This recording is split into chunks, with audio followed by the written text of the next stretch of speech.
Headline edition, July 8, 1947. The Army Air Forces has announced that a flying disc has been found and is now in the possession of the Army. Army officers say the missile, found sometime last week, has been inspected at Roswell, New Mexico, and sent to Wright Field, Ohio, for further inspection. Russia has demanded UN action to get all foreign military personnel out of Greece. Southern soft coal operators have not yet reached agreement with John L. Lewis, but the rest of the soft coal industry has resumed production.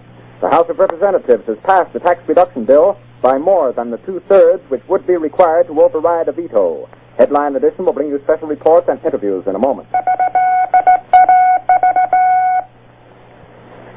The American Broadcasting Company and affiliated stations present Headline Edition with Taylor Grant. From all over the world, wherever the day's headlines are made, Headline Edition brings you accurate, timely reports on the news behind those headlines, plus informative in-person interviews with the men and women who made the headlines today.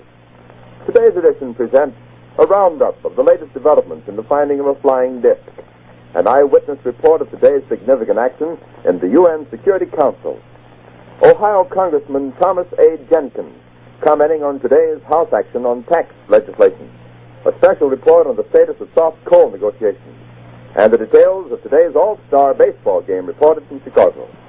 Stay in step with history in the making. Stay tuned to Headline Edition. And now, here's Taylor Grant.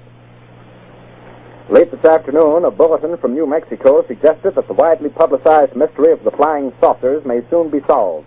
Army Air Force officers reported that one of the strange discs had been found and inspected sometime last week. Our correspondents in Los Angeles and Chicago have been in contact with Army officials endeavoring to obtain all possible late information. Joe Wilson reports to us now from Chicago.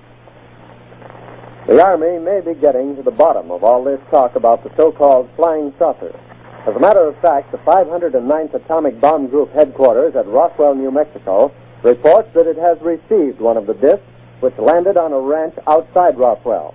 The disc landed at a ranch at Corona, New Mexico, and the rancher turned it over to the Air Force. Rancher W.W. Brazell was the man who discovered the saucer.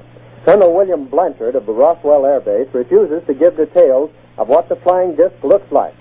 In Fort Worth, Texas, where the object was first sent, Brigadier General Roger Ramey says that it is being shipped by air to the AAF Research Center at Wright Field, Ohio. A few moments ago, I talked to officials at Wright Field, and they declared that they expect the so-called flying saucer to be delivered there, but that it hasn't arrived as yet. In the meantime, General Ramey describes the object as being of flimsy construction, almost like a box kite. He says that it was so battered that he was unable to determine whether it had a disc form, and he does not indicate its size. Ramey says that so far as can be determined, no one saw the object in the air, and he describes it as being made of some sort of tinfoil. Other Army officials say that further information indicates that the object had a diameter of about 20 to 25 feet, and that nothing in the apparent construction indicated any capacity for speed